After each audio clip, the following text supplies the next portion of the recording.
그 이제 집을 임대차로 살다가 네. 이사 가는 과정에서 여러 가지 이제 좀 트러블 같은 게 좀 있는데 그 중에서 이제 많이 좀 그 궁금해하는 그런 얘기를 하나 들고 왔습니다. 아, 또 임대 났다가 이사 가면 뭐 집이 부서진 것도 있고 뭐 하여튼 여러 가지 일이 많잖아요. 그렇죠. 네. 네. 그래서 그런 이제 다툼거리 중에 하나인데요. 네. 보통은 이제 우리가 그 일반적으로는 보증금 돌려받을 때 네. 이사 가면서 돌려받는다. 그렇죠. 요렇게 알고 있잖아요. 네, 짐 빼면서 받는다. 그래서 받는다. 네. 그런데 어떤 경우에는 이걸 내가 집을 이사할 때 세입자가 다른 집으로 이사할 때 뭐 계약금 정도는 미리 좀 받을 수 있는 거 아니냐. 그 돈이 있어야 다른 데 계약을 그렇죠. 하지. 네. 요런 이제 그 생각을 하시는 분들이 있고 그게 이제 마치 어떤 권리가 아니냐. 요렇게 관행처럼 생각하시는 분들이 좀 있더라고요. 그래서 오히려 이제 그분들 입장에서는 계약금 좀 줘라. 내가 계약을 해야지. 안 그러면 난 못 나가요.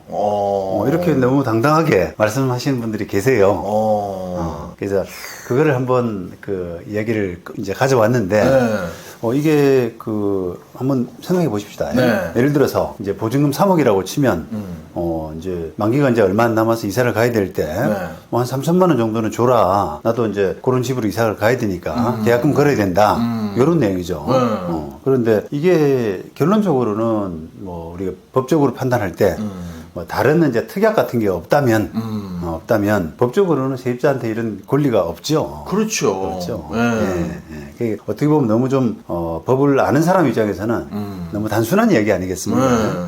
그런데 이제 그거를 이제 이론적으로 조금 설명해 보자 그러면 이게 보증금 돌려주는 거, 보증금 반환 문제하고 그다음에 이사하는 거, 임대차 목적물 명도라고 그러는데요. 네. 임대차 목적물 인도 그 부분하고는 동시행이다.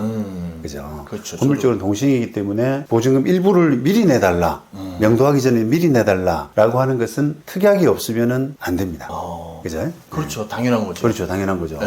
그래서 이론적으로는 그 보증금 반환과 임대차 목적물 인도 그런 부분들이 동시행이기 때문에 요 지금 세입자 주장은 법적으로는 타당치 않다.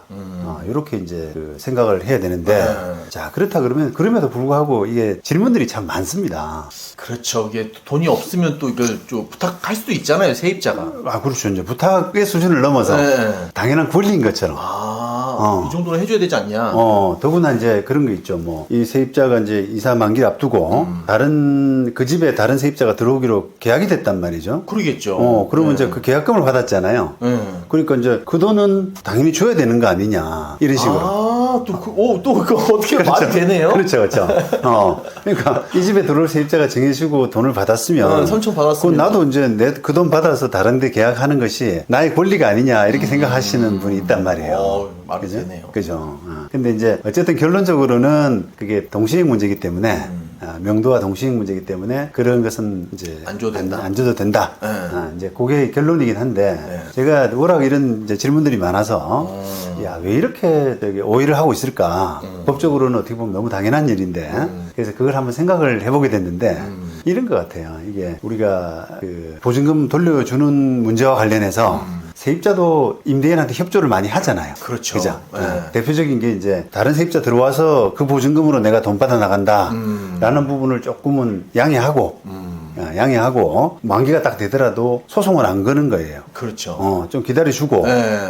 그렇게 양해가 이제 어떻게 보면 그 부분은 세입자가 임대인을 위해서 양해한 그런 경우라고 할 수 있지 않습니까? 그렇죠. 그래서 그런 양해도 좀 해주고. 그 다음에 또, 어찌 보면은, 다른 세입자가 오기 위해서 집도 보여주고. 그렇죠. 법적인 의무는 아니거든요. 그렇죠. 맞아요. 저번에도 말했잖아요. 그렇죠. 집을 저는 못 보여주겠어요.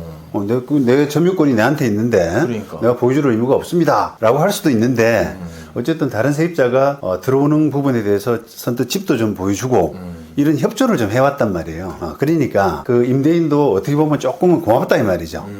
그러니까 그 다른 집 계약하는 것에 대해서 계약금을 일부라도 좀 먼저 내주는 그런 부분을 관례로 생각할 수도 관례로 있네요. 서로 이제 뭐 주거니 받거니 서로 이심전심으로 그렇게 해왔던 것이 관행이 되지 않았나. 그러니까 세입자도 어떻게 보면은 그런 부분을 자꾸 이제 관행처럼 하다 보면 그게 자기도 모르게 이게 단순히 관행인데도 불구하고 이제 권리가 아니냐. 왜 안 줘요? 이렇게. 저 다음에 전에 이사했던 집은 그렇게 줬는데 그러고, 왜 당신은 왜 안 주냐? 다른 사람도 그렇게 하는데 왜 당신만 그러냐? 이렇게 오해된 것이 아닌가? 잘못 알고 있는 것이 아닌가? 이런 생각을 해봅니다. 네. 그래서 결국은 이제 결론은 어쨌든 그런 권리가 없다.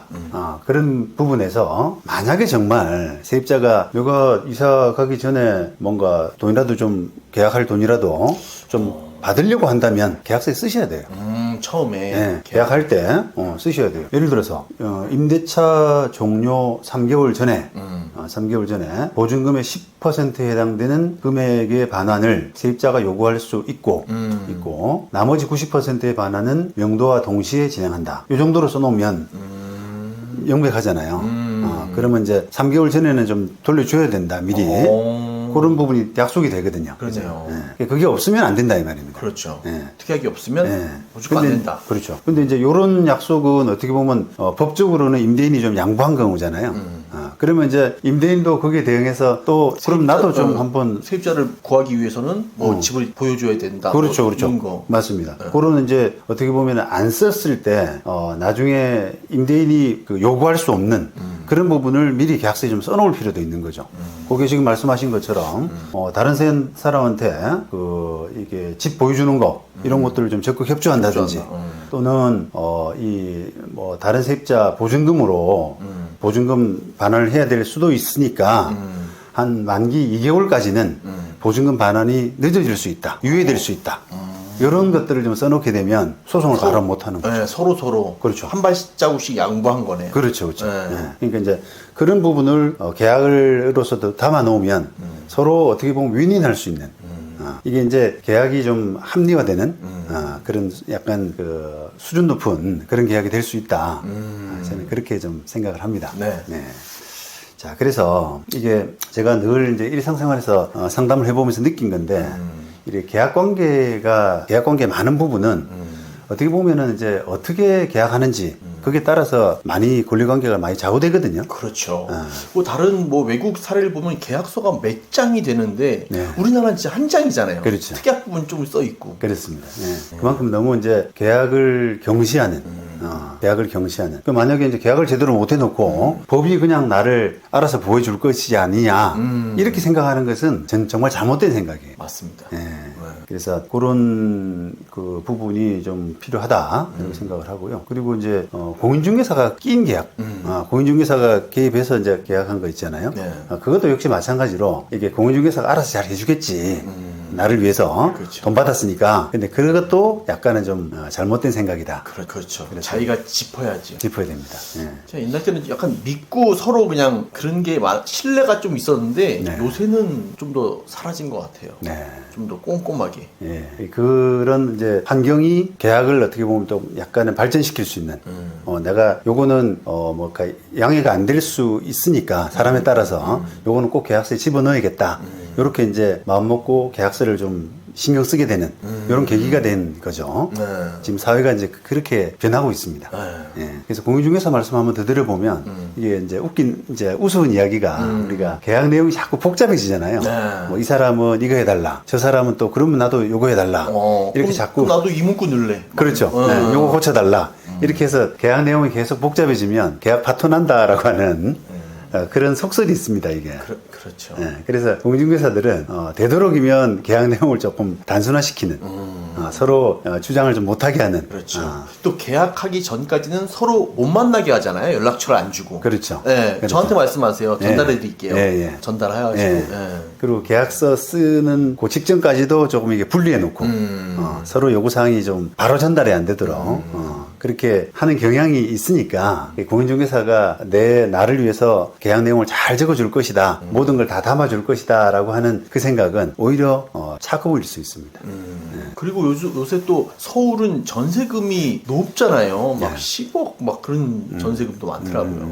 그럴수록 더 꼼꼼히 체크해야 되죠. 그렇죠. 그게 보증금이 이제 그 전 재산에 가까운 큰 돈이기 때문에 그러니까요. 이게 정말 체크해야 될 게 한두 가지가 아니다. 계약으로서 미리 좀 잘 다듬어 놓을 필요가 있다. 이런 말씀 드립니다.